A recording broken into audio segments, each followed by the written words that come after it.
आता combination of errors हे बघायचं आपण.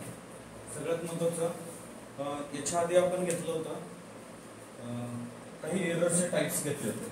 Systematic error, random error. Systematic एररमध्ये आपण घेतलं होतं तर पहिलं होतं instrumental error, personal error, imperfection of the setting. So ह्या ज्या काय आहेत त्या वेगवेगळ्या एरर्स घेतले. त्याच्यानंतर रँडम कसा रिड्यूस करायचा त्याच्यावर आपण बघितलं होतं. अर्थमॅटिक मीन बघितलं होतं. त्याच्यानंतर काय बघितलं होतं, ॲब्सोल्यूट मीन बघितलं होतं, ॲब्सोल्यूट एरर, मीन ॲब्सोल्यूट एरर, रिलेटिव्ह एरर आणि पर्सेंटेज एरर. यानुसार आपण काही गोष्टी पाहिल्या, काही प्रॉब्लेम्स पण आपण सोडवले. पण आता त्याच्या पुढे जायचं आहे आपल्याला. जर समजा एखाद्या एररचं म्हणजे आपल्याला एखादी व्हॅल्यू दिलेली असते. समजा आपल्याकडे ए दिले, बी दिले आणि झेड फाइंड करायचं आपल्याला. ओके, म्हणजे ए बी च्या व्हॅल्यूज दिलेल्या असतात इन टर्म्स ऑफ एररच्या फॉर्मॅटमध्ये. जसं की सर ए दिलेलं कसं असतं, ऍक्च्युअल ए देतात कसं, A plus minus delta A, B plus minus delta B, this is called as A delta. मग काढायचं कसं आहे, Z plus minus delta Z या फॉर्मॅटमध्ये फाइंड करायचं. तर आपण सगळ्यात पहिला टाइप मी घेतो तो म्हणजे sum and difference method. Okay, so sum and difference मध्ये काय होतं ते बघूया. सम आणि डिफरन्स, सम म्हणजे बेरीज करणं, डिफरन्स म्हणजे काय करणं, सबट्रॅक्ट करणं, मायनस करणं. आता याच्यामध्ये मला जर डायरेक्टली म्हणजे एक हा एक ए इक्वल टू दिलाय, हे एक मी म्हणतो बी इक्वल टू एक इक्वेशन दिलेलं आहे. मग आपल्याला याचं ऍडिशन करायचं आहे. ऍडिशन करायचं म्हणजे direct Z plus minus delta Z बरोबर ए plus minus delta A plus B plus minus delta बी. आता यांचं ऍड डायरेक्ट करायचं आपल्याला. म्हणजे जसं की आता एक लक्षात ठेवा, यांच्यामध्ये हे डेल्टा जी व्हॅल्यू आहे याला थोडं वेगळं ऍडिशन करायचं आणि याला जे आहे त्याचं वेगळं ऍडिशन करायचं. म्हणजे जसं की मी याला असं लिहू शकतो कसं, so therefore delta plus minus delta Z, Z plus minus delta Z. इथं येणार आहे आपल्याला ए, हे बघा इथलं मी घेतो प्लस बी, ए प्लस बी, परत ए च याच्यासोबत असं करत नाही आपण, प्लस. ओके, आता इथं मायनस, परत plus minus delta A plus plus minus delta बी. आपलं टार्गेट आहे आपल्याला ऍडिशन करायचं. सो ऍडिशन करत असताना याच्यातलं ए इथलं बी आपण ऍड केलं, इथं प्लस मायनस घेतलं, परत आपल्याला काय करायचं आहे, या दोघांचं ऍडिशन करायचे, या दोघांचं ऍडिशन करायचं, इथं प्लस घेतलं. म्हणजे मी याला अशा पद्धतीने पण सेपरेट लिहू शकतो कसं, झेड बरोबर ए प्लस बी आणि प्लस मायनस डेल्टा झेड बरोबर plus minus delta A plus plus minus delta B. You can write also in this way addition. असंही आपण ऍड करू शकतो. अजून एक सिंपल वे ना, आपल्या नॉर्मल वेने जर बघायचं झालं तर कसं आपल्याला ऍडिशन करता येते सर्वांना. कसं ऍडिशन करता येते, एक आपली जुनी मेथड म्हणजे कसं ए प्लस मायनस बी. म्हणजे मी एक एक्झाम्पल घेऊन सांगतो म्हणजे याला ऍड कसं करता येईल आपल्याला. समजा A equal to 5 plus minus 0.1 दिले, B equal to suppose here 2 plus minus 0.2 दिले. हे दोन इक्वेशन दिले. मला या दोघांचं काय करायचं, ऍड करायचं, ऍडिशन करायचं, सम करायचं. तर ते कसं करायचं, सरळ एकतर तुम्ही तुमच्या वेळेनं आपण आपली जुनी पद्धत वापरायची, डायरेक्ट समोरासमोर. म्हणजे काय, प्लस मायनस 0.1, दुसरं 2 प्लस मायनस 0.2, याच्यावरून डायरेक्ट ऍड करू शकतो. त्याच्या प्रॉब्लेम मध्ये मी सांगेन की कशा स्टेप वापरायच्या. सध्या आपल्या माइंड मध्ये हे फक्त कन्सेप्ट समजावा एवढंच माझे इंटेन्शन आहे. तर इथं बघा हे सरळ किती येतं, 3 हे 0. प्लस मायनसला प्लस मायनस, इथं सरळ यांची काय करायची, ऍडिशन करायची. हे जर झेड बरोबर किती आलं, 7 प्लस मायनस 0.3 असं ऍड केले जात आहे. मग सबट्रॅक्शन मध्ये काय फरक आहे, सर हे झालं समचं, हे झालं समचं. मग सबट्रॅक्शन करायचं असेल तर, मायनस करायचं असेल तर कसं करायचं? इथं फक्त काय करायचं? Minus.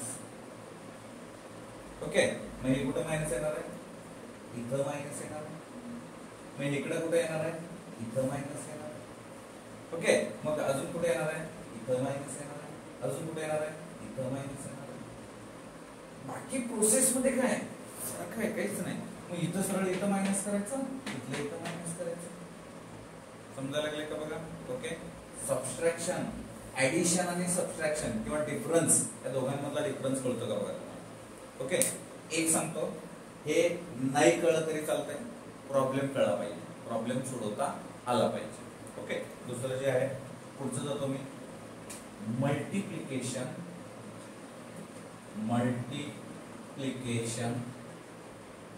Multiplication and division. Okay, multiplication and division. आता मल्टिप्लिकेशन आणि डिव्हिजन मध्ये कसं असतं एक सांगतो. मल्टिप्लिकेशन आणि डिव्हिजनला रूल एकसारखा वापरायचा, दोघांचाही रूल वेगळा नाहीये. सगळ्यात व्हीआयपी प्रॉब्लेम इथं आहे.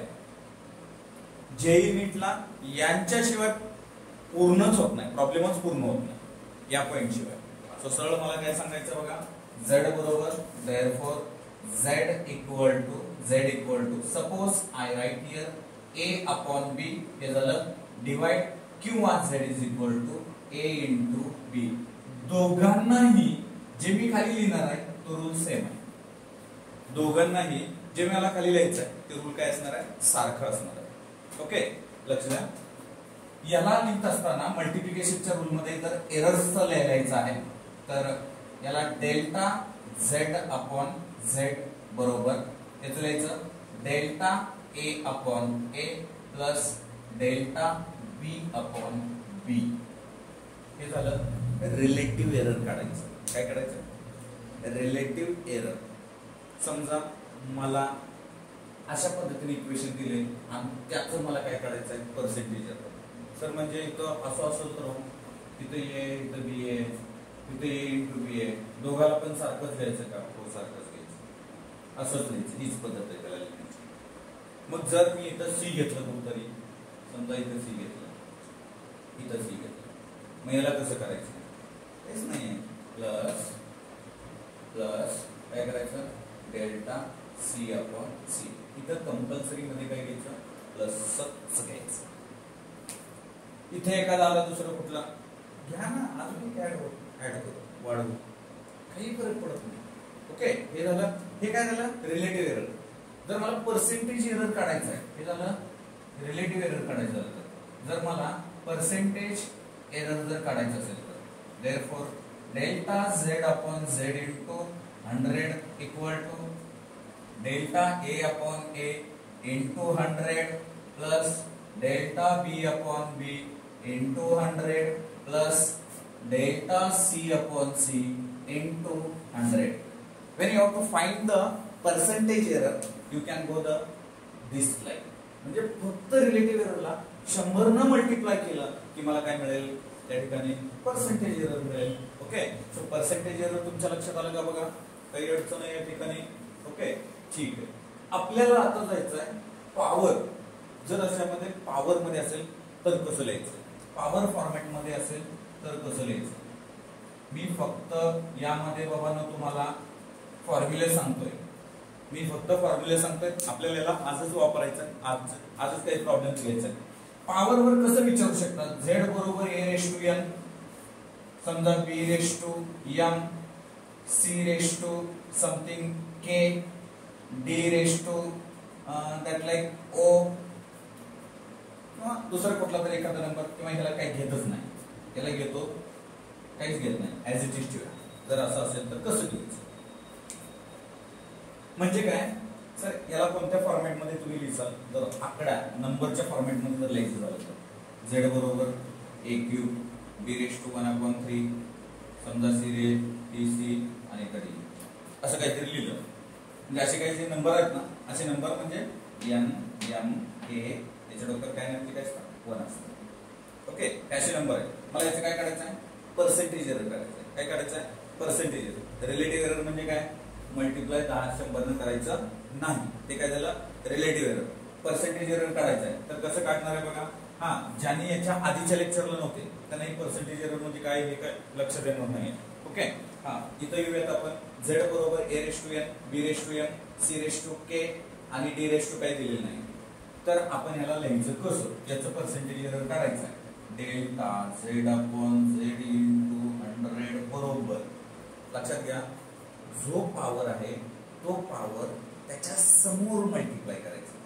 कसं, इथं बघा हे जे n आहे n डेल्टा a/a प्लस, नाही मल्टिप्लाय 100 राहिलं ना, 100 प्लस, हा परत कसं येणार आहे m delta b/b into 100 plus, याच्याच खाली प्लस, हा परत काय येणार आहे k delta c/c into 100 plus d चे टोकर काय आहे का, नाहीये, मग काय येणार आहे सांगायचं डेल्टा d/d इंटू 100.